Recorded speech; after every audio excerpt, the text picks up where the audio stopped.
पैदाइश के वक्त इन अलामतों और निशानियों को मैंने नहीं देखा। मैंने देखा हुजूर पैदा हुए, पैदा होते ही अपने सर को सजदे में रख दिया, रब्बे हबली उम्मती की सदाएं बुलंद करने लगे। जब सजदे से सर उठाया, फसीह बनी अरबी ने कलमे तैयबा पढ़ने लगे, ला इलाहा इल्लल्लाह इन्नी रसूलुल्लाह। आप फरमाती हैं नबी के चेहरे से इतना नूर फूट रहा था कि पूरा हुजरा को कई नूर बना हुआ था। आपके जिस्म मुबारक से मुझको अंबर की खुशबू फूट रही थी। तमाम हाजरीन की मशामें यहाँ मुअत्तर थी। सफिया फरमाती है मैंने चाहा पानी लेकर आगे बढ़ूं और इस बच्चे को नहला धोला कर पाक और साफ कर दूं। जब पानी लेकर आगे बढ़ी, गैर से निदा आई, ऐ सफिया इस बच्चे को टच न करना, ये अल्लाह की तरफ से तैयब ताहिर पैदा किया गया है, पाक और साफ पैदा किया गया है, इसको नहलाने की जरूरत नहीं है।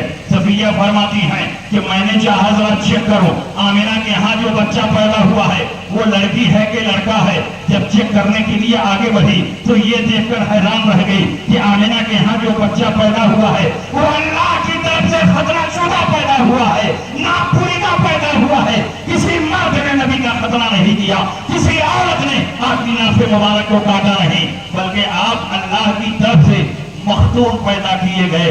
आप फरमाती हैं मैंने चाहा आपके जिस्म मुबारक पर कपड़ा लपेट दूं। जब कपड़ा लपेटने लगी दोनों शानों के दरमियान नजर पड़ी, महल नबूवत आफ्ताबो महताब की तरह झकमगा रही है और उसके नीचे लिखा हुआ है ला इलाहा इल्लल्लाह मुहम्मदुर रसूलुल्लाह। मैं आपसे पूछना चाहता हूँ दुनिया में बहुत से बच्चे पैदा हुए, क़यामत तक पैदा होंगे, बड़े बड़े अंबिया और मुरसलीन पैदा हुए, बड़े बड़े उमरा और सलातीन पैदा हुए, लेकिन किसी बच्चे की पैदाइश के वक्त ये अलामतें नहीं जाहिर होती हैं, ये निशानियां नहीं जाहिर होती हैं, ये मोजज़ात और कमालात नहीं जाहिर होते हैं। ये तो वो अलामतें थी जो मक्के में जाहिर हुई, वरना पूरी दुनिया में अलामतें जाहिर हुई। दरियाए सावा जो हजारों साल से बह रहा था बिल्कुल खुश्क पड़ गया।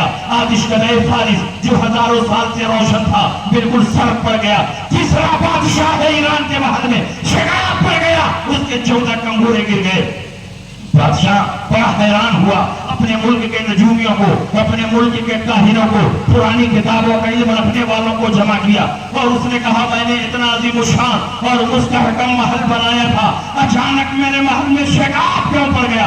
उसके 14 कंगूरे गिर गए। पुरानी किताबों का इल्म रखने वालों ने बताया कि हमने अपनी किताबों में पढ़ा है जब मक्के की सरजमीन पर मोहम्मद अरबी पैदा होंगे तो उनके पैदा होने के बाद बादशाह ईरान के महल में शिकायत पड़ जाएगा और उसके 14 कंगूरे गिर जाएंगे। लगता है मक्के की सरजमीन पर मोहम्मद अरबी पैदा हो चुके हैं।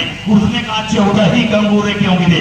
13 कंगूरे नहीं गिरे, 12 कंगूरे नहीं गिरे, 15 कंगूरे नहीं गिरे, 16 कंगूरे नहीं गिरे, 14 ही कंगूरे गिरने की इल्लत और हिकमत क्या है? पुरानी किताबों का इल्म रखने वालों ने बताया, हमने अपनी किताबों में पढ़ा है जब मक्के की धरती पर मोहम्मद अरबी पैदा होंगे तो उसके बाद ईरान में सिर्फ 14 ईरानी बादशाह हुकूमत करेंगे, 15वां बादशाह ईरानी नहीं होगा बल्कि ईरान फतह हो जाएगा और उस पर इस्लाम का परचम लहराने लगेगा।